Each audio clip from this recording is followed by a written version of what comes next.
Olá, alunos, tudo bem? O tema da nossa aula de hoje é matéria, suas propriedades e organização.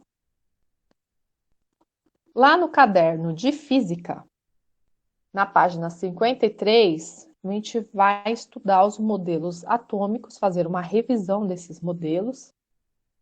E, em especial, a gente vai falar sobre aí o modelo de Bohr. E antes da gente iniciar esse estudo, vamos relembrar quais são os modelos atômicos e como esse modelo aí veio se aperfeiçoando até os dias de hoje. A evolução dos modelos atômicos, ela acontece a partir de 400 anos antes de Cristo aos dias atuais. E o que muda? Lá em 400 antes de Cristo, a gente tem o modelo de Demócrito, que é um filósofo, e ele diz que tudo que tem no universo é formado por átomos e esses átomos seriam bolinhas maciças. 2.200 anos depois, Dalton, ele resolve tentar explicar o que seria esse modelo aí atômico de Demócrito. E ele chegou na seguinte conclusão, que o átomo ele seria uma bolinha maciça, né? Ele representou como se fosse uma bola de bilhar, que essa bola é indivisível, indestrutível, e os átomos de diferentes elementos têm diferentes propriedades. Passados-se 100 anos, Thomson resolveu estudar o modelo de Dalton. E ele definiu o átomo como se fosse uma pasta positiva incrustada de elétrons negativos. Também chamado de pudim de passas esse modelo. Os átomos continuavam esféricos, eles eram divisíveis, não era mais maciço, e tinha aí a presença dos elétrons. Esse modelo, ele nasceu com o estudo da eletricidade. Passados-se 8 anos, Rutherford começou os estudos do átomo utilizando-se o modelo de Thomson. E ele contribuiu dizendo que o átomo ele era composto por um núcleo positivo de elétrons girando em órbitas circulares. Então, nasce aí o sistema planetário para definir o átomo, sendo que o núcleo do átomo seria o Sol e os planetas seriam o quê? Os elétrons. Como ele chegou a essa conclusão? Através de um experimento com uma lâmina de ouro. E o átomo não era mais uma estrutura inteira. Mas ele só conseguiu chegar nessas conclusões devido ao estudo da radioatividade, aonde ele conseguia definir o núcleo do átomo, que são os prótons de carga positiva, que esse núcleo ele era pequeno, e em volta desse núcleo você teria a eletrosfera cheia de elétrons de carga negativa. Passados-se alguns anos, Bohr ele corrigiu o modelo atômico de Rutherford. E para corrigir esse modelo, ele utilizou o conhecimento de física quântica para explicar por que o núcleo não era destruído pelo experimento de Rutherford. Bohr também ele conseguiu mostrar os níveis mínimos de energia que fazem com que os elétrons girem em torno do núcleo. E esses níveis de energia são 7. É o KLMNOPq. A energia é crescente, você tem orbitais menores, que é do 1s ao 7p. O elétron, nesse experimento, ele recebe uma faísca, um calor, e este pula para uma órbita maior, voltando depois à órbita original, emitindo a mesma quantidade de energia na forma de luz. E quando a gente está estudando aí este modelo, você começa a ter a contribuição de outros cientistas, como James Chadwick, o descobridor do nêutron, e outros, né, que falam sobre as partículas fóton. E aí nasce, em 1923, o modelo de orbitais, onde o elétron é considerado como uma partícula de onda e situado em orbitais. Que a gente vai ter aí o quê? O fóton, o estudo do fóton. Na matéria de química, nós estudamos o modelo atômico e como cada um dos átomos eles se comportam para formar elementos. Já que na física, nós vamos ficar preocupados em estudar como se dá esse pulo do elétron de um orbital para o outro. Como que esse elétron ele consegue emitir energia quando ele salta de uma camada para outra. E quem vai explicar isso daí? Lá no caderno do aluno, tem 2 textos para vocês lerem, a parte 151 e 152, que vai explicar mais ou menos isso que eu falei. E fiz aí um resuminho para vocês do que a gente precisa para poder estudar o modelo atômico de Bohr. Então, vamos dar uma relembrada lá. Então, em 1913, o Bohr aplicou a teoria quântica de Max Planck e Einstein ao átomo nuclear de Rutherford e formulou o conhecido modelo planetário do átomo. Bohr considerava que os elétrons ocupassem estados estacionários, de energia fixa e não posição fixa, a diferentes distâncias do núcleo, e que os elétrons pudessem realizar saltos quânticos de um estado de energia para outro. De acordo com o estudo de Bohr sobre o átomo de hidrogênio, quando o seu único elétron se encontra na órbita mais próxima do núcleo, ele tem o seu menor valor de energia. Nessa situação, o átomo está no seu estado fundamental. Quando isso ocorre, o átomo deixa o estado fundamental e passa para o chamado estado excitado. Esse estado, entretanto, é transitório, a menos que o átomo receba energia continuamente. Caso contrário, o elétron retorna espontaneamente à órbita inicial. Ao fazê-lo, ele vai emitir a mesma quantidade de energia absorvida anterior, voltando ao estado fundamental. Em ambos os casos, dizemos que houve um salto quântico de energia. E quando ele faz esse salto, eu já expliquei que isso vai fazer o quê? Vai liberar luz. E qual que é a fórmula que a gente utiliza para fazer esse cálculo? Tá aí, ΔE é igual a H vezes F, ou EF menos EI é igual a H vezes F. Onde ΔE ou E é a energia do fóton. Quando tem o delta na frente, é a variação. O H é a constante de proporcionalidade, é a constante de Planck. Ela vai valer 6,63 vezes 10 a menos 4 joules por segundo. F é a frequência do fóton, que é a luz, né? No sistema internacional, a energia do fóton ela é calculada em joule e a frequência em hertz. E a sua unidade de medida em eletronvolts.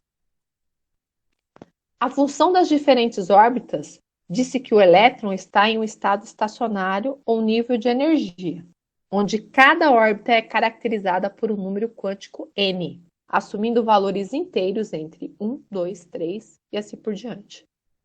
E a energia associada aos níveis de energia do hidrogênio é dada por energia do hidrogênio vai ser igual a menos 13,6 eletronvolts, dividido pelo número quântico ao quadrado, onde a unidade de eletronvolt é a quantidade de energia adquirida de um elétron acelerado por 1 ddp, que é a diferença de potencial de 1 volt.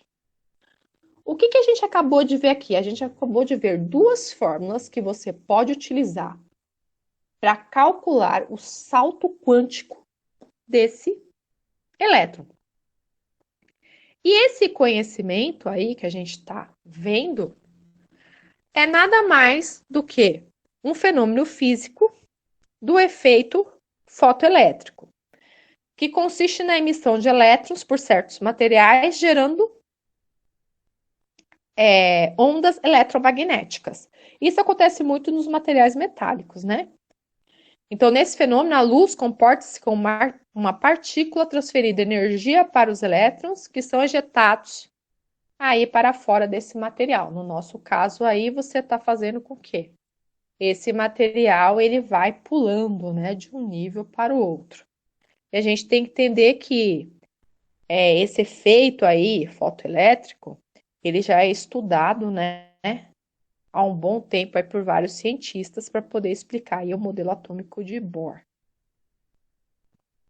O que mais que a gente tem que saber? Quando você está dizendo aí, é sobre essa teoria aí dos modelos atômicos. As fórmulas para a gente poder estudar é a proposta por Planck e usada, né, por Einstein, que eu já passei aí para vocês. Lembrando que essa fórmula de energia dos fótons igual a constante de Planck vezes a frequência da luz, a gente pode saber que, caso a energia do fóton seja grande o suficiente para arrancar esse elétron do material, a energia cinética de um elétron ejetado pode ser calculada também. E como que eu calculo essa energia de elétron aí que foi ejetada? Através da fórmula energia cinética do elétron igual à energia do fóton menos a função do trabalho. Você pode utilizar aí para fazer esse cálculo, tá? Alguns desses valores são tabelados, outro eu vou utilizar aí essa fórmula e eu consigo achar aí o quanto vai valer em electrovolts essa emissão, né, de luz. Lembrando que um electrovolt é igual a 1,6 vezes 10 a menos 19 joules.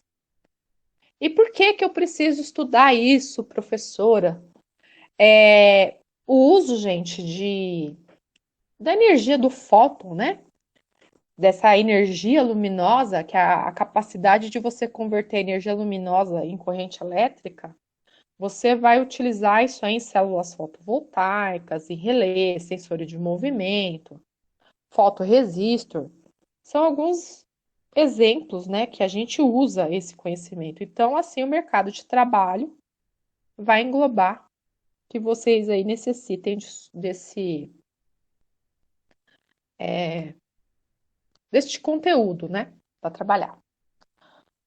Vamos lá para os exercícios. Lembrando que para resolver esses exercícios lá do caderno do aluno, você vai precisar das duas fórmulas que apareceram no slide anterior, tá bom?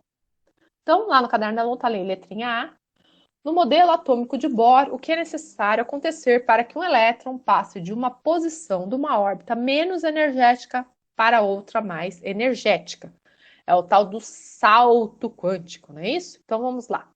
Está em vermelho a resposta que é necessário que o elétron absorva determinada quantidade de energia cujo valor deve corresponder exatamente à diferença de energia entre o nível mais energético e o menos energético. E isso pode ocorrer pela absorção de um fóton correspondente ou em uma colisão entre átomos. B. Calcule o valor de energia dos níveis de 1 a 5. Lembra quais são os níveis? K, L, M, N, O, P, Q. Então, você vai calcular a energia dos níveis de 1 a 5 para o átomo de hidrogênio. Lembrando que no texto a gente viu a fórmula, eu até coloquei aqui para vocês que para você calcular essa energia do hidrogênio, você vai pegar menos 13,6 elétron-volts e vai dividir pelo número quântico dele ao quadrado. Quem é o número quântico dele ao quadrado? O N é representado pelo orbital. Então, se eu quero os 5 orbitais, eu vou jogar na fórmula. Lembrando que no nível 1 você vai colocar E1 vai ser igual a menos 13,6 elétron-volts dividido por 1 ao quadrado, porque 1 é o primeiro nível. E aí eu vou achar o mesmo valor, que é menos 13,6 elétron-volts. Para o segundo nível, então, aonde tem o N, eu vou colocar o 2. Então, E2 é igual a menos 13,6 elétron-volts dividido por 2 ao quadrado, que eu vou ter aí menos 3,4 elétron-volts. Nível 3. Então, E3 vai ser igual a menos 3,6 elétron-volts dividido por 3 ao quadrado, que é igual a menos 1,51 elétron-volts. Mesma coisa eu vou fazer para o nível 4, que eu vou achar menos 0,85 elétron-volts. E o nível 5, que eu vou achar menos 0,54 elétron-volts. Tá lembrando, gente, que esta fórmula tá lá no texto que eu acabei de passar para vocês aí no outro slide. O último exercício aí do caderno, os dois últimos. Letrinha C. Considere que o elétron no átomo de hidrogênio salte do nível de energia N4 para o estado fundamental. Então, quer dizer que ele está longe do núcleo e esse elétron ele vai pular para próximo do núcleo, conforme a gente está vendo aí no desenho. Então, quando ele fizer esse salto, o elétron ele vai absorver ou ele vai emitir energia. E qual é o valor dessa energia envolvida? Então, a resposta está em vermelho. Então, ao realizar esse salto, o elétron ele emite energia. E para calcular esse valor, basta utilizar os valores obtidos anteriormente. Então, a gente vai lá no exercício que a gente fez antes. O exercício tinha o quê? Que E4 menos E1 vai ser o quê? Menos 0,85 elétron-volts, menos a sua carga elementar, que deu menos 13,60 elétron-volts. Como resposta, eu vou ter aí positivo de 12,75 elétron-volts. Lembrando, esses valores nada mais é do que do exercício A e B que a gente acabou de fazer, tá? Esses átomos são elementares, a gente está falando ainda do hidrogênio. Letrinha D. O que ocorre com o valor da energia quando o elétron do átomo retorna para uma órbita mais próxima do núcleo?